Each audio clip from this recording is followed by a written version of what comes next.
During the Vietnam War, also known as the American War, the increasing demand for personnel and the reluctance of young Americans to participate in the conflict led to the implementation of many controversial programs in military recruitment. One of these programs is Project 100,000, also known as McNamara's Folly, McNamara's Morons, or McNamara's Misfits.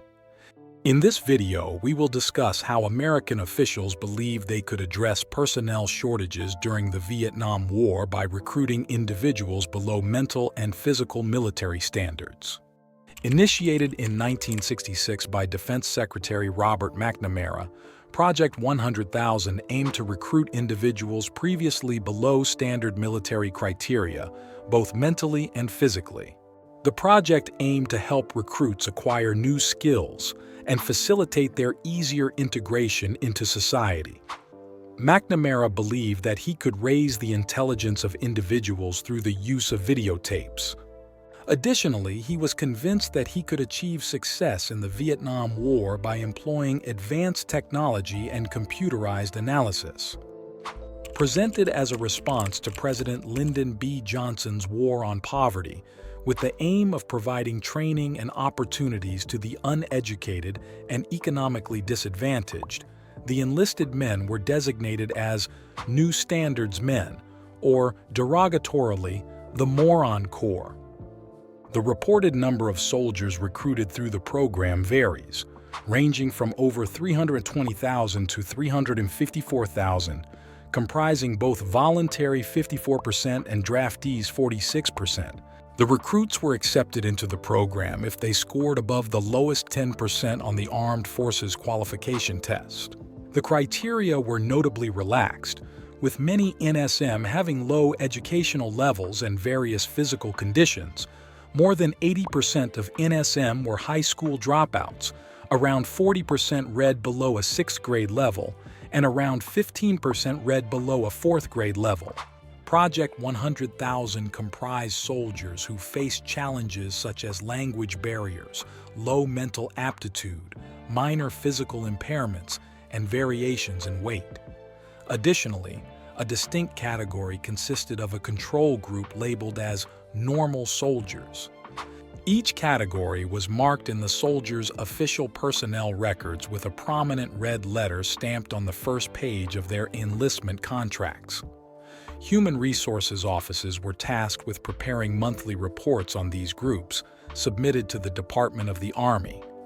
Notably, the monthly reports maintained confidentiality by not disclosing the identity of the individual soldiers.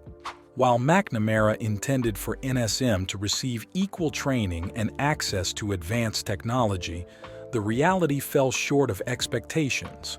The program enlisted 49,000 recruits in its first year, far from the projected 150,000. Although 94.6% completed basic training, NSM struggled with remedial courses, impacting both time and resources. Project 100,000 saw NSM being assigned various roles, with around 40% receiving combat assignments. However, the program proved disastrous as NSM exhibited incompetence in combat, endangering themselves and others. The fatality rate for NSM was 3 times higher than their non-NSM counterparts, with around 10% killed, wounded, or dishonorably discharged in their initial 18 months of service. The aftermath of Project 100,000 was equally bleak. NSM failed to translate military skills into civilian life, and many faced unemployment or worsening circumstances. In a societal context, the majority originated from financially precarious households and unconventional family setups, with 70% of New Standards men hailing from low-income backgrounds, 60% from single-parent families, and almost 10% carrying pre-service civil court convictions.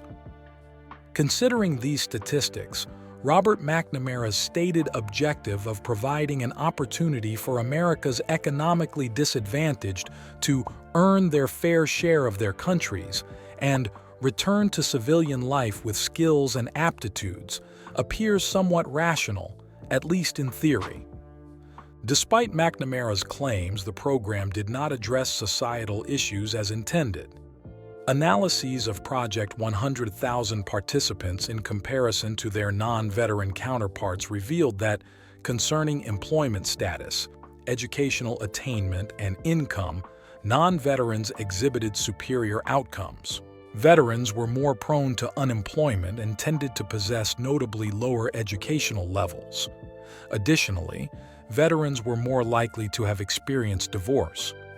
Project 100,000 was highlighted in 2006 edition of The New York Times, in which Professor Kelly Greenhill, writing in the context of a contemporary recruitment shortfall, concluded that Project 100,000 was a failed experiment and it proved to be a distraction for the military and offer little benefit to the men it was created for. To explain why veterans from the project fared worse in civilian life than their non-veteran peers, Greenhill hypothesized it might be related to the psychological consequences of combat or unpreparedness for the post-military transition. In conclusion, McNamara's Folly stands as a failed experiment, showcasing the dire consequences of lowering military standards and raising questions about the true motivations behind this controversial initiative. What's your opinion on Project 100,000? Please leave a comment, like the video, and don't forget to subscribe. Thank you for watching.